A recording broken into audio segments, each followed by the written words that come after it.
Bagamat walang namatay sa mga tagapagtanggol ng Dharma, lahat sila ay nasugatan. Pagkatapos, nang kumalma ang maalikabok na usok, lumabas siya mula sa kabaong ng dragon at idineklara na ang dakilang dinastiyang Xia ay wala ng maharlikang pamilya mula sa araw na iyon. Lahat sila ay permanenteng buburahin at kahit si Jesus ay hindi na makakapagligtas sa kanila.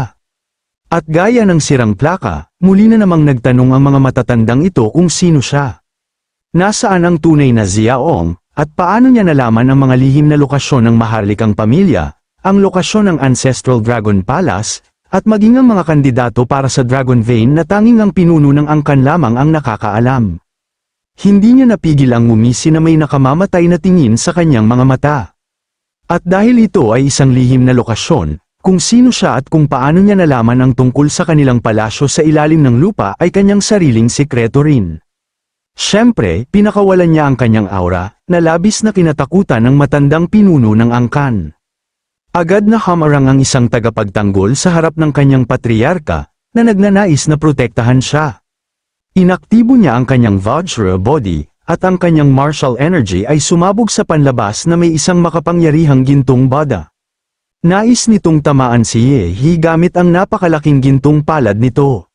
Ngunit syempre, parang isang mantes na sumusubok na huminto sa isang karawahe, kinutya niya ang mahinang pag-atake na ito at basta na lamang itong sinalubong ng atomic breath, na palm unit at nagpawi sa buong Mar-Ingle na figure tulad ng isang manipis na curtain. Ang tagapagtanggol ay naiwang takot, ang kanyang naunang pagyayabang ay gumuho sa alikabok nang makita niyang ang kanyang Vajra body seed ay nawasak sa isang putok lamang. At bago pa niya alam, nasa harapan na siya nito, na sinasabihan siyang huwag malungkot bago pa man siya magkaroon ng pagkakataong gumanti. Ang sumunod ay isang matinding Asher beam na nagliwanag sa buong kuweba sa ilalim ng lupa. Nang tuluyang kumalma at bumalik sa normal, nakita siyang kinaladkad ang isang brutal na binugbog na tagapagtanggol na parang patay na aso. At ang tinatawag na mga matatandang iyon, nang makita ang isang aktwal na Grandmaster na napatay sa isang hampas lamang, ay hindi maintindihan kung kailan lumitaw ang ganitong kakilakilabot na figura sa dakilang dinastiyang Xia.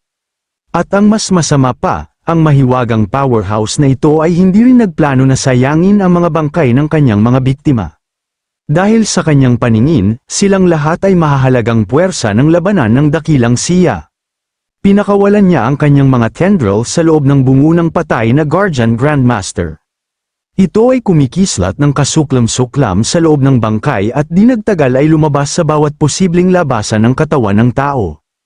Lubhang natakot, ang mga pinuno ng angkan sa puntong ito ay hindi na makapanood ng may takot habang ang isang literal na pagkakatawang tao ng kamatayan ay lumalapit sa kanila. Lumingon sila at tumakbo, sumisigaw sa mga tagapagtanggol ng Dharma na pigilan siya. Siya ay isang halimaw, samantala, isang babaeng tagapagtanggol sa malapit ang tinatayang nasa parehong antas ni Ajura mula sa labanan ng Hado. Ngunit kumpara sa kanya, siya ay walang iba kundi isang mas malakas na langgam. At walang paraan na mapipigilan niya siya kahit na sunugin niya ang kanyang life key upang makabawi. Habang tumatakbo, pinaalala ng isang pinuno ng angkan sa iba na maaari nilang tawagin ang enerhiya ng dragon upang labanan si Yehi.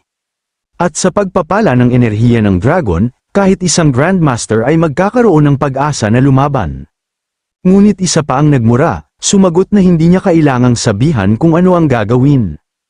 At bukod pa, mula nang tumalo ng Peking Dragon Vein ng pamilyang Xiao sa kabaong ng dragon, ang koneksyon sa pagitan ng kanilang maharlikang pamilya at ng enerhiya ng dragon ay humina ng ilang beses, na parang may lamad na naipasok, ibig sabihin ng enerhiya ng dragon ay hindi na maaaring pakilyusan. Habang nag-aalalang nagtataka kung ano ang dapat nilang gawin, dahil si Yehi ay nakapuntirya sa kanila. Ang halimaw na tinutukoy ay itinaas ang kanyang kamay at nagtipo ng isang napakalaking kumikinang na atomic sphere. Nang pakawalan, ito ay sumabog ng may nakabibinging putok. At ganoon na lamang, dalawa pang Grandmaster Protectors ang napatay ni Yehi sa isang iglap. Una nang sinubukan ng mga Dharma Protectors na ipagpaliban ang oras upang makatakas ang kanilang mga pinuno ng angkan. Ngunit nang marealize na walang ibang paraan upang pigilan si Yehi maliban kung lumaban sila ng nakataya ang kanilang mga buhay, ang natitirang 7 tagapagtanggol ay nag-ipon, na nagnanais na pasabugin siya sa isang bugso. Gayunpaman, bago pa nila maisakatuparan ang planong ito na nakamamatay, ang mabatong kisame ng palasyo sa ilalim ng lupa ay napunit ng isang siksik na hanay ng mga lilang sinag. Ang mga ito ay bumuhos na parang meteor shower, na tumama sa mga nagtipunang Dharma Protectors sa proseso. Pagkatapos ay isang makapangyarihang boses ang nagtanong kung may iba pang may lakas ng loob na sumalungat. Nang tumingala, ang mga pinuno ng angkan ay lubusang nalito at nagulantang nang makita si Demon Eye na nag-aaura sa itaas nila. Ibig din sabihin nito na ang Monster Organization ay tumutulong kay Yehi, na ngayon ay kilala bilang Blue Demon. Ngunit bakit, nagtaka sila, ang Blue Monster ba na yon ay bahagi rin ng Monster Organization? Kung hindi, bakit tatawagin ng makapangyarihang organisasyong ito ang kanilang maharlikang pamilya? Hindi kinumpirma o itinanggi ni Demon Eye ang anuman. Ngunit basta na lamang nanlait. Ngunit ang kahulugan ay malinaw. Pagkatapos ay sinabi niya sa mga matatandang weasel na tumigil sa pagpapanggap na walang alam, hindi ang mga halimaw ang haharap sa kanilang mga matatandang puwit, kundi ang Great Sea Dragon Sparrow.